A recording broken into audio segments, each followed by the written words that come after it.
김태우 차장님 뉴라이트세요? 아닙니다. 뉴라이트라는 게 부끄러우세요, 지금? 이 정부는 굉장히 재밌는 게 뉴라이트라고 평가받는 사람들을 다 정부에 갖다 쓰면서 아무도 본인이 뉴라이트라고 얘기하는 사람이 없어요. 그렇게 부끄러운 호칭입니까? 뉴라이트의 개념을 많은 사람들이 정치적으로 재단을 했기 때문이라고 생각합니다. 뉴라이트가 본인이 생각하는 뉴라이트 개념은 뭡니까? 지금도 같습니다. 혁신적인 깨끗한 우파입니다. 아, 지금 뉴라이트로 평가받는 윤석열 정부에서 뉴라이트로 평가받는 분들, 데려다 쓰는 분들, 혁신적인 젊은 우파다. 이런 분들 데려다 쓰는 거예요? 시작하겠습니다. 김태우 차장님. 네. 김태우 차장님 뉴라이트세요? 아닙니다. 2007년 대선 당시 이명박 대통령 후보를 지지하는 뉴라이트 지식인 선언 100명 선언자. PPT 좀 보여주세요. 여기 김태우 차장님 이름 올리신 거 맞죠? 그때는요. 올리신 거 맞죠? 네, 이름은 올리라 그랬습니다만은 참석하거나 그 이후에 연결된 적이 없습니다. 뉴라이트 백인 선언, 지식인 선언에 올리신 거 맞잖아요. 그죠? 네, 거기에는 같이. 근데 왜 지금은 뉴라이트가 아니세요? 그 이후에 활동한 적이 없기 때문입니다. 뉴라이트라는 게 부끄러우세요, 지금? 뉴라이트라고 제가 그때 이름을 쓴 것은 네. 구태의연한 우파 보수를 벗어나서 신선하고 참신한 젊은 우파 보수 지식인이 되자. 그래서 그 말을 듣고 이름을 쓰라 그랬다. 그러면 뉴라이트는 지금 어떤 말로 쓰입니까? 그 이후에는 제가 모르겠습니다. 아, 몰라요? 네. 세상에 이 정부는 굉장히 재밌는 게 뉴라이트라고 평가받는 사람들을 다 정부에 갖다 쓰면서 아무도 본인이 뉴라이트라고 얘기하는 사람이 없어요. 그렇게 부끄러운 호칭입니까? 뉴라이트의 개념을 많은 사람들이 정치적으로 재단을 했기 때문이라고 생각합니다. 뉴라이트가 본인이 생각하는 뉴라이트 개념은 뭡니까? 지금도 같습니다. 혁신적인 깨끗한 우파입니다. 아, 지금 뉴라이트로 평가받는 윤석열 정부에서 뉴라이트로 평가받는 분들, 데려다 쓰는 분들, 혁신적인 젊은 우파다. 이런 분들 데려다 쓰는 거예요? 제가 인사권자가 아닙니다만 예. 뉴라이트를 생각하고 인사를 하신 적이 없을 것입니다. 세상에 우리는 그러면 뉴라이트는 세상에 없는데 허상을 두고 국민들이 야당들이 뉴라이트 비판을 하고 있는 거라고 그 차장님은 지금 말대로라면 논리적 연관성 속에서는 그렇게 평가하시겠네요? 세상에 뉴라이트가 있습니까 없습니까? 뉴라이트가 많이 악용되었고 정치권에서 변질되었다고 생각합니다. 누가 악용했습니까? 그것은 알아서 판단을 알아서요? 부탁드리겠습니다. 누구요? 국민의힘입니까? 조국혁신당과 민주당입니까? 모두 해당한다고 생각합니다. 아, 국민의힘도 뉴라이트를 악용하고 계세요? 국민의힘 의원들이 굉장히 서운하실 것 같은데. 자, 중요한 것은 일본의 마음이라는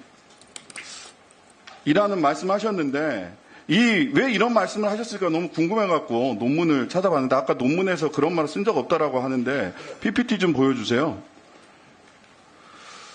자, 일본이 한반도 2006년 한일 관계가 민주동맹으로 거듭나기 이런 논문 쓰셨는데 일본이 한반도 유사 사태에 개입하는 것이 기정사실화되는 것은 평상시 대북 억지력을 증대시키는 효과를 가져올 것이다. 라고 해서 유사 사태 개입 주장하셨어요. 이 개입이 뭡니까? 일본의 미국에 대한 후방 지원입니다. 후방 지원이다. 네. 자, 자위대가 주권 국가로서 교전권을 사용하지 못하는 사태에 영원히 있어야 한다는 논리는 대단히 편협하다. 이런 얘기도 하셨죠? 논문에서.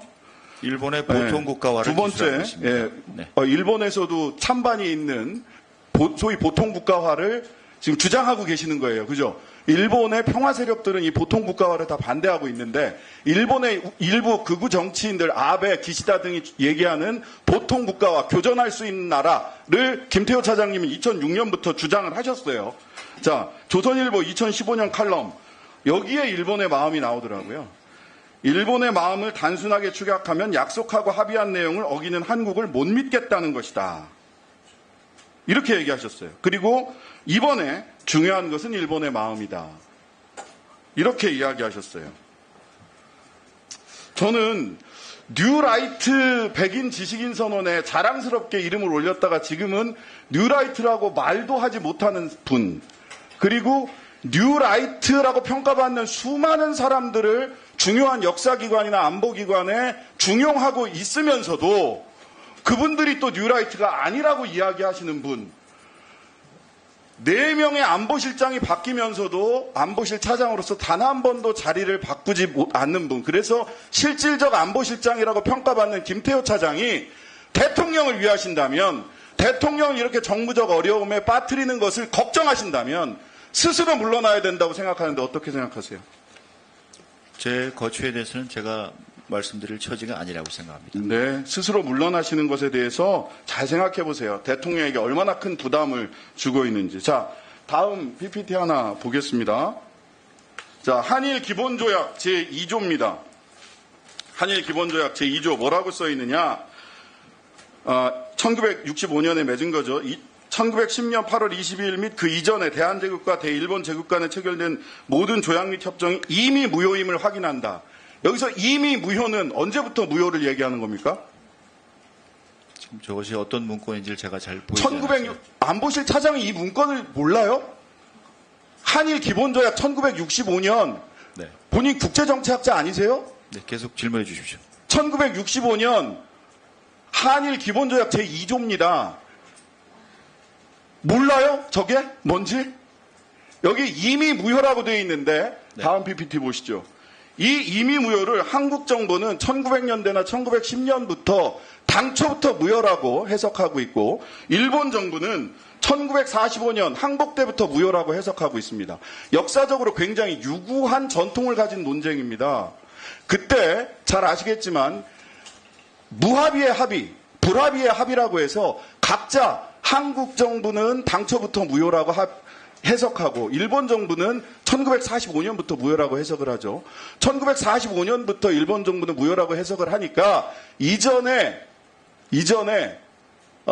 한국 불법 강점을 전부 다 합법이라고 얘기하는 거고, 그러다 보니까 강제징용 피해자들은 조선반도 노동자로서 그저 일본 같은 나라에 어디에 가 있었던 것에 불과하게 된 겁니다. 근데 이 사실을 모르신다고요? 어떤 문서인지도 몰라요? 저는 대한제국 그리고 상해임시정부부터 우리가 주장해온 을사조약의 무효 주장에 대해서 동의하고, 국제법적으로 힘이 강했을 시절에 일방적으로 일본이 주장하는 그 해석은 그 당시대로 또 존재한다고 이렇게 생각합니다. 그 당시대로 어떻게 존재하는 겁니까? 그 당시대로? 자, 이 해석 때문에 어떤 얘기가 나오는 거냐면요. 한국 대법원은 불법 강점이기 때문에 당초부터 무효이기 때문에 강제징용 대상 판결을 하는 겁니다. 그런데 김태호 차장을 비롯한 윤석열 정부는 제3자 변제안을 끄집어내는 거죠. 왜? 일본 정부의 1945년부터 무효라는 그 해석을 따르고 있기 때문에. 왜 제3자 변제안이 끄집어 나왔습니까? 1965년 한일 기본조약에 일본 측 해석을 따르고 있기 때문 아닙니까? 아닙니다. 노무현 정부와 박정희 정부도 똑같은 해석을 내려서 자체적으로 국가 예산을 들여서 강제징용 배상을 한 것입니다. 마지막 질문입니다. 그렇다면 한국 사법부의 판결은 잘못된 판결입니까? 한국 사법부 판결은 1965년 이미 무효, 이것이 당초부터 무효라고 하는 해석에 입각해서 전원합의체 판결을 내렸어요.